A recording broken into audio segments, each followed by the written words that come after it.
The theme of my last Twitter poll was series I'd like to see represented in Smash one day, and Digimon took it by a landslide. As someone raised in the early 2000s, few things are more exciting to me than the prospect of Pokemon and Digimon finally having some form of official crossover. This may not be a universal phenomenon, but I remember my school playground being brutally divided between Pokemon and Digimon fans, and the shit-slinging was constant. Pokemon is for babies, Digimon is just a rip-off. This was a time before kids had social media to spew their bottled-up feelings of fear and resentment onto, so these kids were especially violent. I'd like to think that my position in this was particularly slick. I stuck with the Pokemon crowd because, well, their numbers were larger, and they had more big kids who could handle themselves in a fight should one ever break out. But at home, I would watch Digimon in secret, like it was a taboo, forbidden practice. But 20 years later, now that I don't have to approach these two series from a tactical perspective, I can now be true to my feelings. The Pokemon games are better. They always have been, probably always will be, and that includes the trading card game. However, the Digimon anime puts Pokemon to shame. Everything that sucks about the original Pokemon Indigo League series is done 100 times better by Digimon Adventure. Ash Ketchum kinda sucks and is carried by his gym leader companions. Well, all the kids in Digimon work as a big team, each with their own strengths, weaknesses, and distinct personalities, making any combination of them fun to watch. The Pokemon themselves aren't often that engaging as standalone characters because most of them are just domesticated animals. Well, all Digimon can talk. Pokemon's formulaic, with the same trio of villains coming in to create conflict in 90% of the episodes. Well, Digimon is a constant struggle to survive against a bunch of genuinely threatening villains, each of whom gets 10 to 20 episodes worth of play before they are quite permanently deleted. I actually meant to say defeated there, but they're all made of data, so it still works. I could go on, but the point I'm making is that I think Digimon is the best I've ever seen of the monster buddy genre of anime. Don't get me wrong though, it's not perfect. Some of the Digimon have very grating voices, and some of the humour is very puerile. But all in all, I'd sooner rewatch all 54 episodes of this than all 100 plus episodes of Ash Ketchum's Bumble Quest. Let's get started. Now, while us Westerners never got to see this until it was shoehorned into the cobbled together Digimon movie. What the fuck is that? The series actually began in 1999 with a standalone 20-minute short film. This was simply named Digimon Adventure, and despite being canon to the rest of the show, its visual style, tone, and presentation were very different.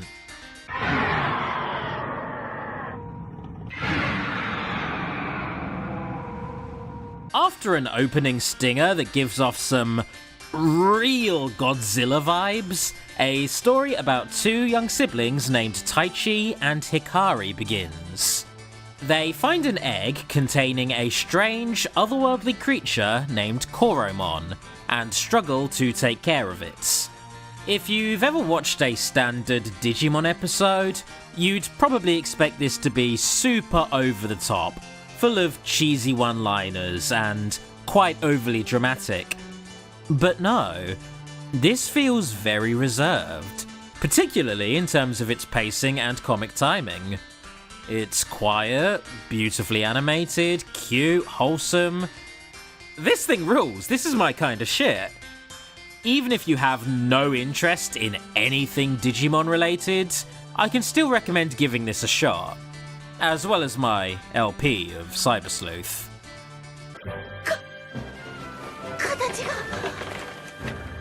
That Agumon big! He's so big! Also, he doesn't talk like he does in the show. I guess with this being a pilot of sorts, they were still finding their footing, establishing rules, so they decided that the rookie-level Agumon was already a big beastly monster, more in line with his Digivolved forms. That said, I love this. Mostly because this big, threatening dinosaur monster, who stomps around the streets of Tokyo with no regard for property damage, does so while carrying and taking care of Kari, reversing the role from earlier in the cutest way possible. However, before human intervention can spoil this romp, another otherworldly beast appears, this one being a giant bird. And without skipping a beat, Agumon deems it a threat and starts going for it. This exchange of elemental attacks causes just enough commotion to be spotted by a group of local kids who watch from their balconies. And this is the most important event in the entire series. Agumon digivolves into Greymon and begins to show Parrotmon what's what. By which I mean he is quite promptly beaten down, giving us a very upsetting scene of two small children in extreme distress. By the by, the following moment is what perfection looks like.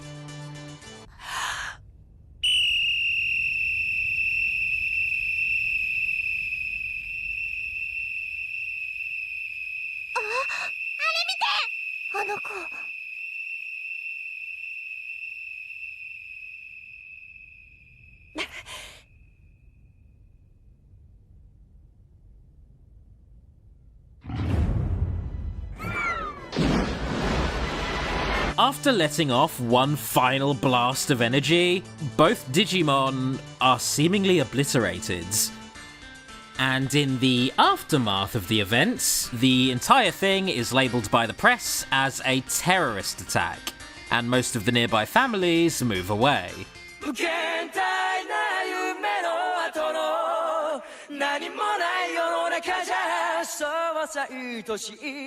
Ooh, what a nice segue! These are the vocals for the song Butterfly by Koji Wada, which would later be used for the anime's Japanese opening theme.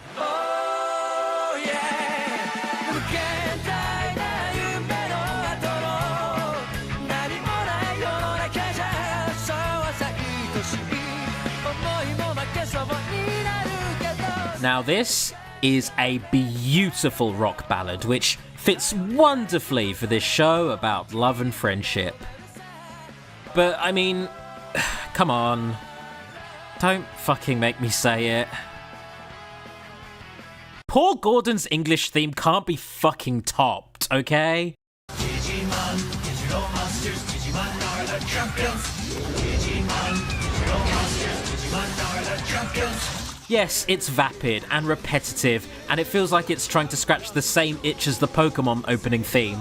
But it's also impossible to forget after you've heard it once. It is arguably the dumbest and yet hypest shit ever composed. I will always love this song. Anyway, I'm watching the dub going forward because that was my childhood. So starting off, we have episode Comic Sans. Comic Sans! Comic Sans! It all began when the climate went completely out of control. The rainforest dried out, and other places got totally flooded with oceans like chocolate sauce. And get this, cities which were normally blazing hot in the summer got super cold. Oh boy, that opening aged well. And will continue to age well for the foreseeable future. I hope you enjoy Ty's painfully cheesy narration, because if you watch the entire show, you're in for a lot of that. So we begin at a summer camp, attended by the same assortment of kids who saw the Parrotmon incidents: Ty, Sora, Matt, Izzy, Mimi, TK, and Joe, whose name is presented in a different fonts. Don't ask questions. If you're wondering why Kari isn't there, well, she caught a summer cold, so she's homesick. She doesn't get to attend the first half of the series because she's ill. It's reassuring to know that being one of the fated chosen ones doesn't exempt you from sick leave. It's beautiful. Magical, even. Yeah. What is it? Maybe an aurora? You mean Aurora Borealis, the Northern Lights? At this time of year, at this time of day, in this part of the country, yes. The Aurora dishes out some Digivices to the kids. Little gadgets based on the original Digimon virtual pets, which were like Tamagotchis, except they'd beat the shit out of each other. And yes, they were enough of a video game to qualify for VidAMs. Anyways, they are then sucked into an aquatic void and sent to a bizarre digital world. Here they all meet the training forms of their Digimon partners, which would be nice if they weren't all under attack from a pissed off Kuwagamon.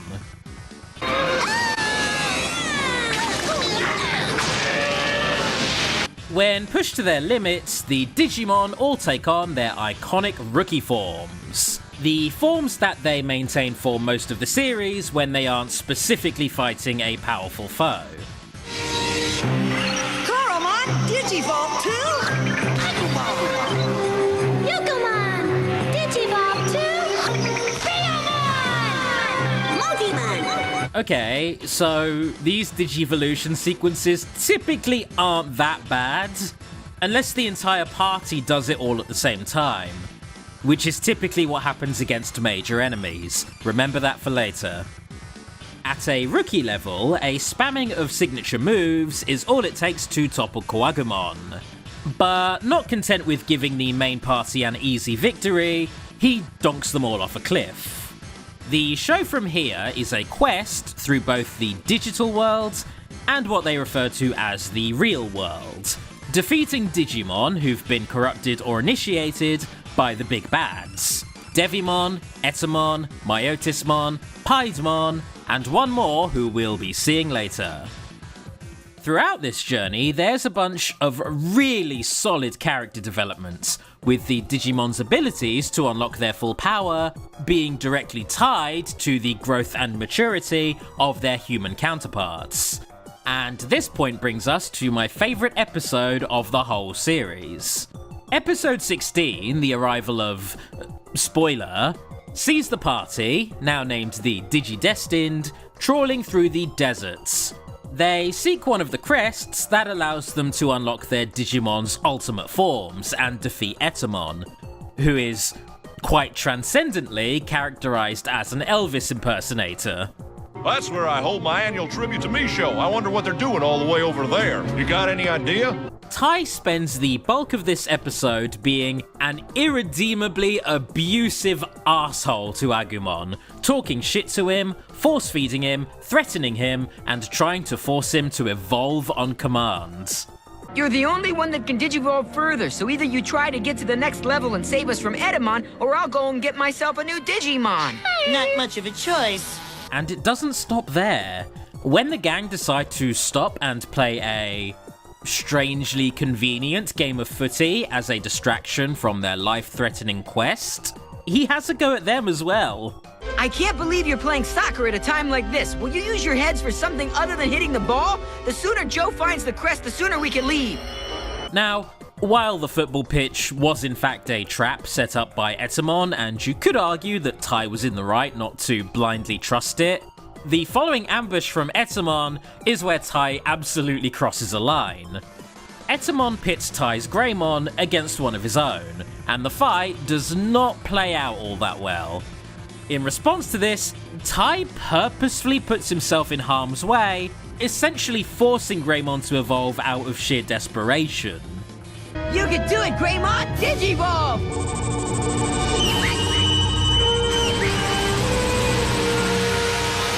The virtue that Tai is supposed to exhibit in order to unlock Greymon's power is courage, but what he's doing here isn't an act of bravery. It's an uncomfortable cocktail of recklessness and emotional abuse. And the unfortunate result of this action will be quite familiar to you if you've watched my Digimon LP.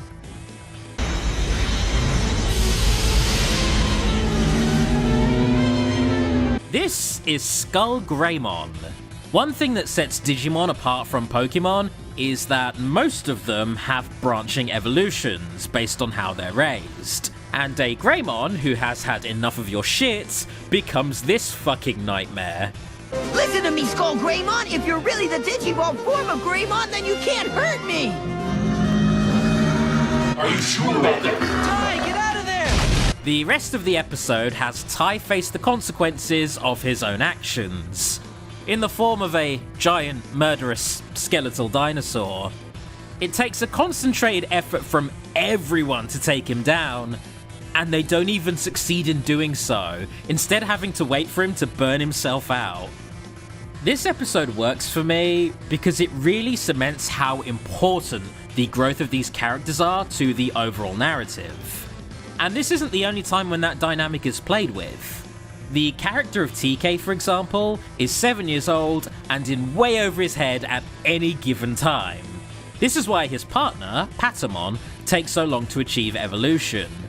But when he does, he effortlessly one-shots major bosses.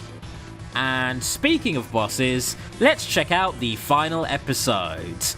Remember how I said that the Digivolution sequences go on a little bit too long when everyone does them at once?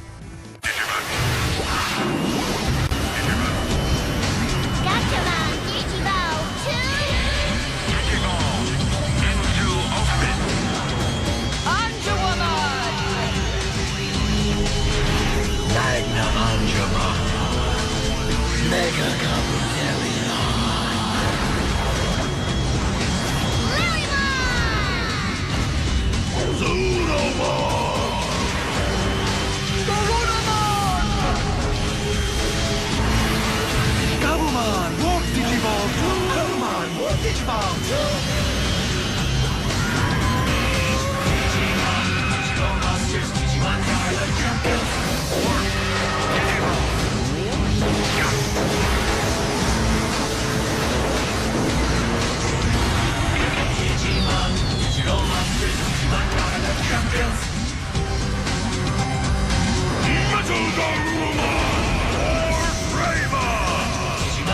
Yeah. Would you believe me if I told you that most of those animations were actually shortened? The final boss of this show is a pissed-off, omnicidal god Digimon named Apocalypse, who holds the power of every evil Digimon the Digidestins have defeated thus far. And almost every line of dialogue Apocalypse has is so jarringly goofy, I can't get enough of him. I am the ultimate evil, complete with hot and cold running water. You're entirely made up of grief and sorrow? How sad for you. Sure, rub it in. Answer me this! Why do all of you get the pizza while I get the crust? Oh, I can't take all these metaphors! Sometimes the English dub of this show is very good. This is one of those times. Wait a minute, what am I laughing at? I'm supposed to be depressed! Wow, damn, that's a lot to unpack right there. The final fight actually comes and goes pretty quickly. They spam a bunch of limit breaks, and then they lock Apocalypse in the Shame Cube.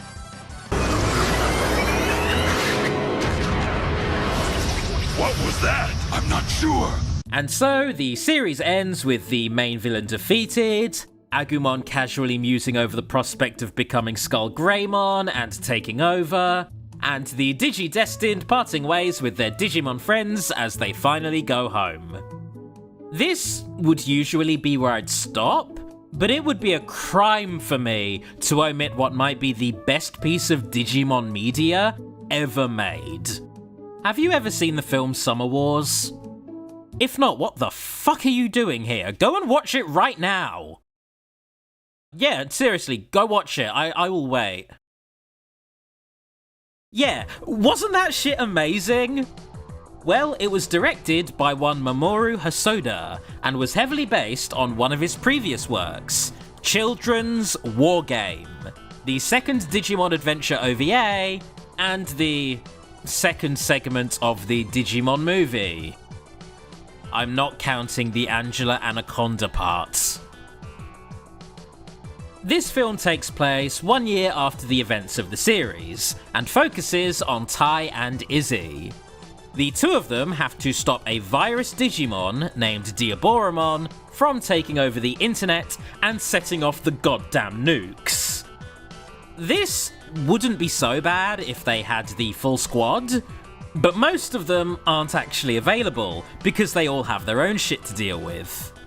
When watching this, it's important to keep in mind that this film was released in the year 2000, back when, for some reason, media centered around computer viruses and the danger of technology were all the rage. How can we work together as global neighbors to make the best of whatever may occur before and after January 1st of the year 2000? And Digimon might have been the best possible vehicle to explore that cultural fad with.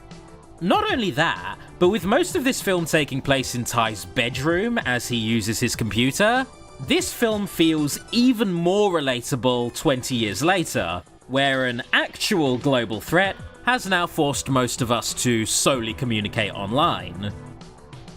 こいつデータを食べて大きくなるんですよ。すごい食欲だ。今はまだ幼年期ですが、このまま進化を続けたらネットワーク上のあちこちのデータを食い尽くしちゃいますよ。Consuming vast quantities of data with real-world ramifications? Oh, what a silly 90s superstition about the Y2K bug. Nothing like that would ever happen. Or is happening right now. Look out, everyone. It's non-fungible tokenmon.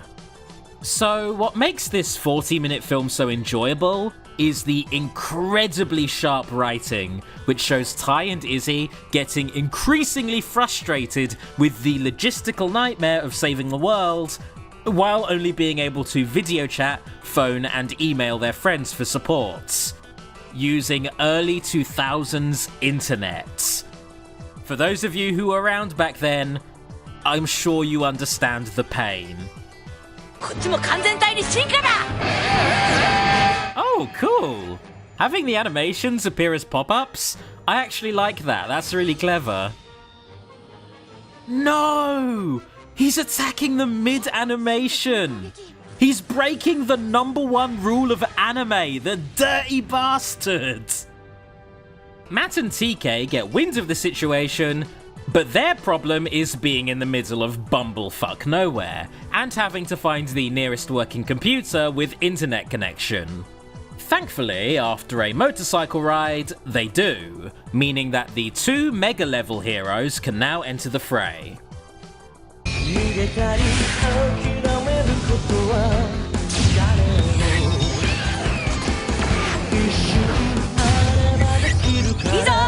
By the by, the fight now taking place on the internet means that it is essentially being publicly live-streamed to everyone. And pretty much everyone tunes in. The internet was a small place back then, there wasn't much else to do. With Diaboromon now reaching his own megaform, the stakes are now as high as they come. And at the worst possible time, Izzy, who has been shown eating dubiously crafted food throughout the film, is finally struck with a diarrhea attack. Digimon is no stranger to scatological jokes, but the timing and delivery of this one actually works. With the fight going really badly, Tai and Izzy start getting flooded with hate mail from the spectators, which on its own would be a real wound salter, but Diaboromon then starts to copy and paste himself, doing so enough times to become borderline unstoppable. And then, he threatens the world with a nuclear holocaust, while War Greymon and Metal Garurumon lie battered and lifeless. The resolution to this, however, might be one of the sickest things I've ever seen. Stricken with grief, Tai and Matt are able to cross the boundaries of reality and enter the internet themselves. And when all seems lost, their mons fuse together to surpass the final level, becoming the godlike Omnimon. And while the Western version of this fight is accompanied by a very unique choice of battle music, Transcendent sword!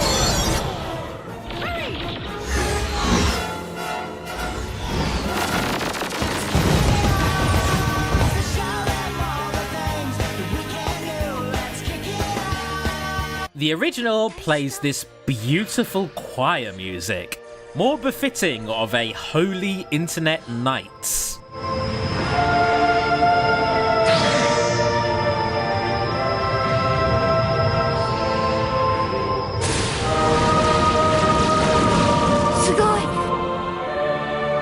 The only way to stop the nuclear missile from wiping out Tokyo is to finish Diaboromon off before time runs out. But the spiteful fucker then decides to cheap out his victory by darting around and dodging, which is when Izzy makes one of the smartest moves ever. You know how in anime, when you have that trope of, "Everyone lend me your power, your belief in me will help me vanquish the evil"?